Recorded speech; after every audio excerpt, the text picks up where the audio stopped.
Hi everyone, আমি সোমা। আমার চ্যানেলে সকলকে স্বাগত জানাই। আশা করি আপনারা সকলেই ভালো আছেন। আমরা তো সকলেই বাড়িতে চাউমিন বানিয়ে থাকি, তবে আমি কিভাবে চাউমিন বানাই সেই রেসিপিটাই আমি আপনাদের কাছে আজকে শেয়ার করব। প্রথমে কড়াইয়ে জল বসিয়ে দিয়েছি। জলের মধ্যে দিয়ে দিলাম 2 চামচ লবণ আর একটু সাদা তেল। তেলটা দিলাম যাতে চাউমিনটা কাউরির গায়ে না লেগে যায়, ঝরঝরে হয় তাই কারণে। আর লবণটা দিলাম যাতে চাউমিনের ভেতরে আগে থেকে লবণটা ঢুকে যায়। জলটা ফুটে গেছে, এখন আমি চাউমিনটা দিয়ে দিচ্ছি।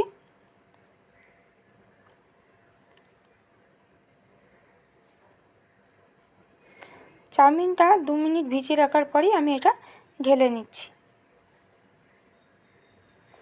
এবার কড়াই বসিয়ে দিয়েছি। কড়াইয়ে দিয়ে দিলাম সাদা তেল।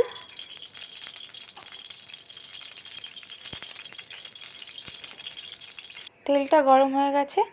এবার আমি দিয়ে দিলাম দু টুকরো রসুন। রসুনটা দিলে স্মেলটা খুব সুন্দর বেরোয় চাউমিনের। রসুনটা আমি লাল লাল করে ভাজা করে নিচ্ছি। এরপর আমি কেটে রাখা আলুগুলো দিয়ে দিচ্ছি। যেহেতু আমি এটা মেয়ে স্কুলের টিফিনের জন্য বানাচ্ছি, তাই আমি লঙ্কাটা একদমই কম দিচ্ছি, যেহেতু আমার মেয়ে ঝাল খেতে চায় না, তাই কারণে আপনারা আপনাদের মতোই লঙ্কাটা দেবেন। দিয়ে দিলাম পেঁয়াজ কুচি।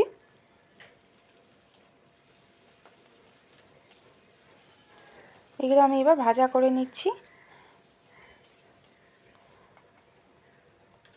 আপনি যদি আমার চ্যানেলে নতুন বন্ধু হন তাহলে অবশ্যই আমার চ্যানেলটি সাবস্ক্রাইব করবেন। এবার আমি আলুগুলো সাইড করে নিচ্ছি।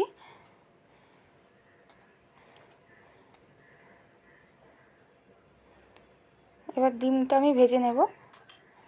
আগে থেকে আমি ভেজে রেখে তুলে দিই, আবার আজকে আমি এইভাবেই বানাচ্ছি। দিয়ে দিলাম লবণ। আমি আজকে কোনো হলুদ ইউজ করছি না। চাউমিনে হলুদ ইউজ না করলে কিন্তু খেতে আরও বেশি ভালো হয়।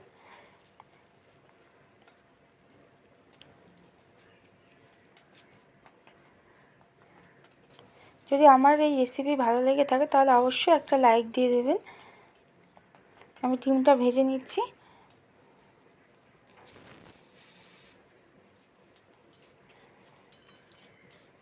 এবার ডিম, আলু, পেঁয়াজ সব একসাথে আমি ভেজে নিচ্ছি।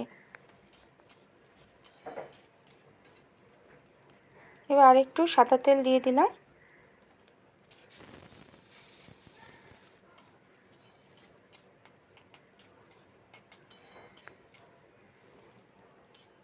এগুলো আমার ভাজা হয়ে গেছে। এখন আমি চাউমিনটা দিয়ে দিচ্ছি। দেখুন কেমন চাউমিনটা ঝরঝরে হয়েছে, কারোর সাথে কারো গায়ে লেগে নেই।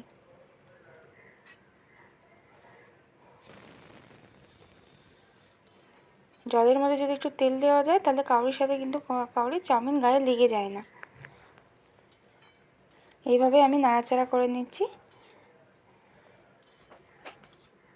এইভাবে 5 মিনিট আমি চাউমিনটা নাড়াতে থাকবো। এবার দিয়ে দিলাম লবণ।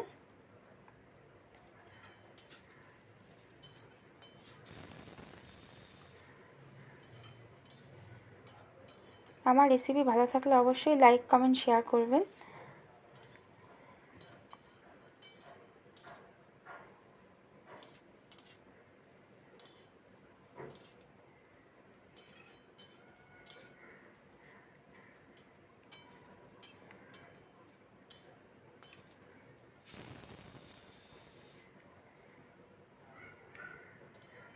আজকের ভিডিওটা এই পর্যন্তই। আবার চলে আসবো অন্য কোনো ভিডিও নিয়ে। ততক্ষণ ভালো থাকবেন, সুস্থ থাকবেন। ধন্যবাদ।